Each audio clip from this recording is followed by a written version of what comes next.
Here we have a 1964 Fender Deluxe Reverb, not a 64 reissue. This is the actual 64. Fender Electric Instrument Company. I've not dated it yet. The owner says 64, and he's pretty good with this. The owner of this is also the owner of that 59 Bassman. And I've got all the parts list together for what the Bassman needs. I want to make sure that if I need to order anything for this, it's all included at the same time. It's got 3 fairly seriously damaged knobs. He sent 3 replacement knobs that I'll put on here. And as you can see, with all the knobs turned fully counterclockwise, the ones aren't lining up with the indicator lines on the front panels. So when I take all these off, they'll all look more proper. That one I can't do, but they'll line up like that. Oh, it's a nice thing when everything just lines up consistently. And this one's a little bit too tight to the faceplate as well. Got a little bit of friction there. When that happens, I'll often put the knob on using a pick as a spacer. That way I get consistent spacing between the faceplate and the knob doesn't leave wear marks on the faceplate. Turning this around, I see a new power cable, 3-prong. Hopefully it's installed correctly. Sorry about the voice. I'm still under the weather. Looks like the Oxford, pretty good condition reverb cables here. This part looks almost new. I can see a little bit of wear and tear here, but nothing bad. We'll take these panels off and see where we're at. Not original, but fairly old Mullard GZ34. Look like maybe original RCAs. Yeah, RCA 636s. I'll check the preamp tubes later. I know that the amp works, so I'm not stressing about the speaker at this point. I'll see how it sounds later. Make sure it doesn't need to be reconed or anything. The RCA plugs are on the right side of the tank. I mean, the tank is in the right orientation. Let me get this out. This is from the era, lasted through 65 as far as I can tell, where they had that really pretty nickel coating on the chassis, and it just goes that beautiful bluish gray. It's a lovely color. Some of them go a little bit gold. A little bit of an angle on that output transformer. I'll see if I can flatten that out. All right, Sprague Adams, all 16 microfarad dating from 2007. Time to replace them. They're not very good caps anyway. No mechanical support, but you know, it's worked so far. So far so good. Let's see if we can straighten out this output transformer.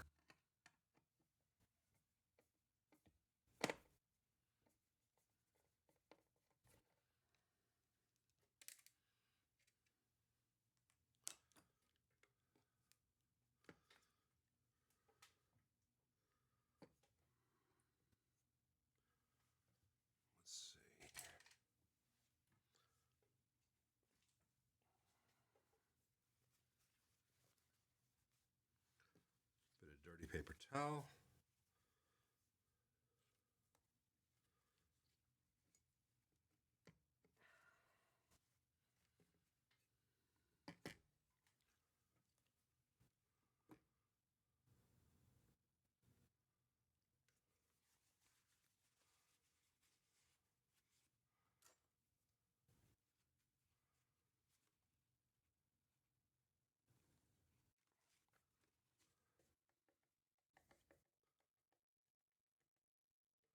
It's a little bit tight there.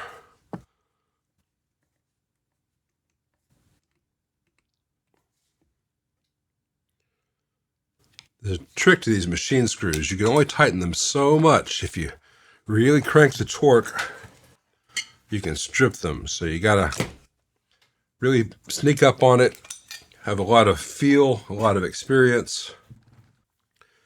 Someone in the comments said that I wasn't using torque wrenches with exact torque settings, calibrated and all that, so I wasn't doing a proper job. If someone out there can find me the actual torque settings for various potentiometers and all the components that we're using, those standards have never been published. So there is not an agreed upon standard. There is, however, a little bit of common sense involved.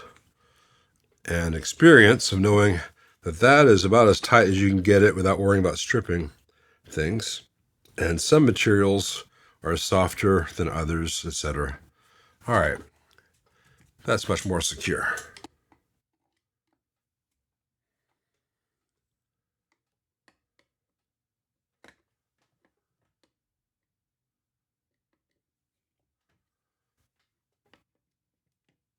All right, great example.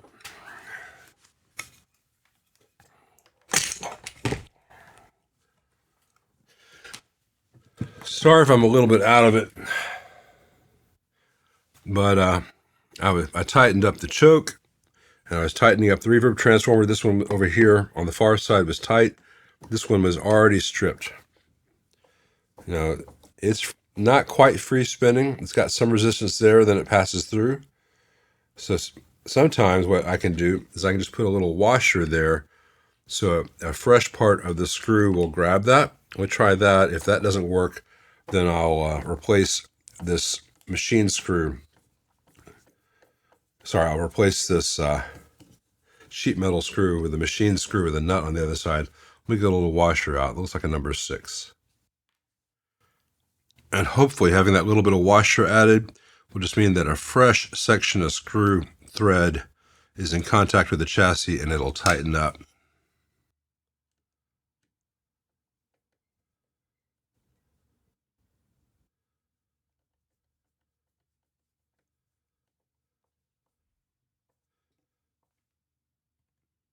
There it goes.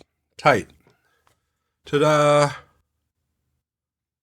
Anyway, so we know we're going to do a recap on this most likely. It'll be the owner's call. But, you know, it's been 17 years. It's about time. Everything inside's pretty good. Standard B+ level tech did this. The safety ground is made to the hardware, which holds the power transformer in place. The neutral is fused, as in the original. Does it have the death cap? They did remove the death cap. That's good. Other than that, sprays all around, including the 25 microfarad here, where Fender actually switched to 5, which makes the speed knob change more useful to the player. Other than that, everything else looks pretty good. It's all original components aside from these 3 in the phase inverter. All the pots are original. Everything looks very clean. This thing should be fantastic. I think it should have a recap, a few things redone, like the grounds and the power, and just that one ground and the power supply, the AC. I'm not speaking very well today. Sorry, I'm out of it. But this tech did a great job. The stock Fender ground scheme is the correct one. This is from the era where all the grounds were made to chassis. I will disconnect the filament center tap from the chassis and tuck that wire away and put in a artificial center tap using resistors. People have asked about that. Gives you a more accurate balance than just the winds of a transformer, because the winds of a transformer are always kind of approximate, whereas with resistors you can get it very, very close. And in the case of having a heater short anywhere, one of those resistors will blow. Whereas if it's, you just have a physical center tap connected to chassis or ground in general, I have seen it that wire will burn. It'll burn itself up inside the power transformer before the mains fuse has a chance to blow. And that's really bad news. I've only seen it twice, but it was a very expensive repair each time, and it's easily preventable with 2 20-cent resistors. There's some solder joints, both where work has been done that aren't as nice as the original, and there's some solder joints that are original where things have just pulled up a little bit over the decades, and they may have little gaps in them. So I'll reflow as necessary, make sure there's no DC on the board. This should be pretty easy, and I'll talk to the owner about whether he wants to keep the bright cap in place or have me lift it.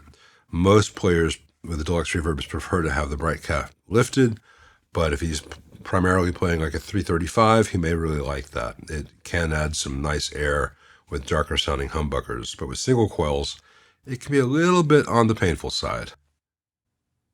But at the end of the day, these are the things that make us go, ooh.